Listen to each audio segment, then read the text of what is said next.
গেল ১.৫ দশকে বাংলাদেশে ভারতের আধিপত্য বেড়েছে পাল্লা দিয়ে।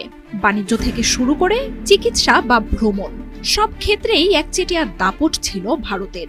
তবে আগস্ট মাসে আওয়ামী লীগ ও হাসিনা সরকারের পতনের পর গেল মাসে ইসকন নেতার গ্রেপ্তারকে কেন্দ্র করে নয়াদিল্লি ঢাকার মধ্যকার কূটনৈতিক ও রাজনৈতিক টানাপোড়েন এখন তলানিতে পৌঁছেছে, যার জেরে বাংলাদেশে পণ্য রপ্তানিতে নিষেধাজ্ঞা, চিকিৎসা সেবা না দেওয়ার মতো দাবি তুলছে ভারতের রাজনৈতিক দলগুলো।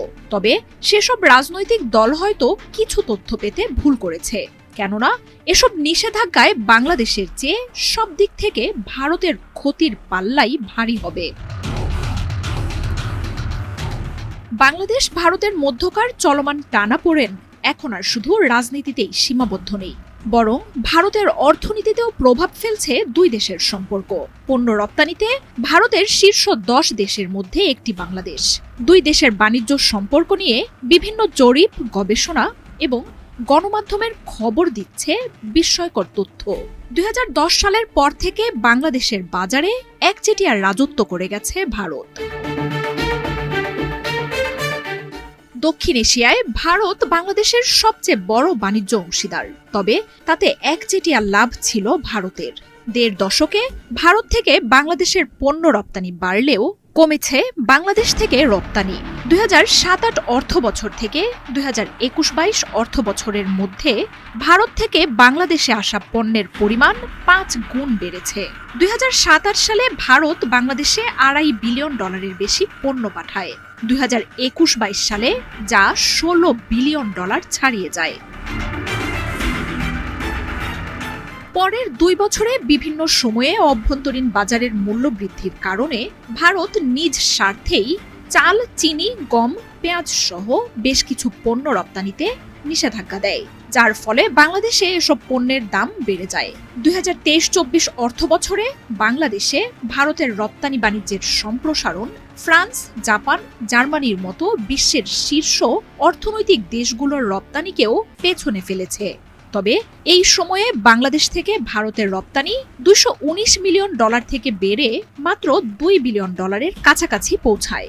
পণ্য আমদানির ক্ষেত্রে ভারত দ্বিতীয় অবস্থানে থাকলেও বাংলাদেশি পণ্য রপ্তানিতে ভারত শীর্ষ 10-এও নেই। শুধু বাণিজ্যই নয়, ভারতে যাওয়া পর্যটকদের একটি বড় অংশ বাংলাদেশের। চলতি বছরই প্রায় ১৯ লাখ বাংলাদেশি ভারত ভ্রমণ করেছেন। দেশটির পর্যটন খাতের ২২% আসে বাংলাদেশিদের হাত ধরে। হাসপাতালগুলোতে গড়ে প্রতি বছর ৩ লাখের বেশি বাংলাদেশি চিকিৎসা নেন। এছাড়াও ঘোরাফেরা এবং কেনাকাটার জন্য লাখ লাখ বাংলাদেশি ভারত ভ্রমণ করেন। বাংলাদেশের প্রতিবেশী রাজ্য কলকাতা, চেন্নাই সহ বেশ কিছু রাজ্যে বাংলাদেশি পর্যটকদের কেন্দ্র করে হাসপাতাল, হোটেল, গাইড, কেনাকাটার মতো বিষয়ে ভারতের কয়েক লাখ মানুষের কর্মসংস্থান গড়ে উঠেছে। হাসিনা সরকারের পতনের পর বাংলাদেশ থেকে যাওয়া ভ্রমণকারীর সংখ্যা ৯০% কমে গেছে। ইসকন নেতার গ্রেপ্তারের পর সংখ্যালঘু ইস্যুতে কিছু হাসপাতাল, হোটেল বাংলাদেশিদের জায়গা না দেওয়ার ঘোষণা দিলেও ভারতের প্রকৃত চিত্র ভিন্ন। স্থানীয় গণমাধ্যমগুলোর খবরে উঠে আসছে বাংলাদেশিদের না যাওয়ায় ভারতের পর্যটন খাতে দুর্দশার চিত্র। বিশেষ করে কলকাতার নিউ মার্কেট, মার্কুইজ স্ট্রিট সহ বাংলাদেশিদের কেন্দ্র করে গড়ে ওঠা ব্যবসা প্রতিষ্ঠানগুলোর হা হুতাশের চিত্র প্রকাশ পাচ্ছে। বহু হোটেল, মোটেল ব্যবসায়ীর মাথায় বাজ পড়ার মতো দশা। বিপণীগুলোতে কেনাকাটা না হওয়ায় মাছি তাড়াচ্ছেন ব্যবসায়ীরা। বাংলাদেশিরা পুরোপুরি মুখ তুলে নিলে ভারতের বাণিজ্য, পর্যটন, চিকিৎসা খাতে যে বড় একটা ধস নামবে তা নিয়ে শঙ্কা আছে প্রতিবেশী দেশটির মধ্যেও। বাংলাদেশ যে এবার আর সহজে ছেড়ে দেবে না তা স্পষ্ট হয়ে গেছে মোদির সরকারের কাছেও।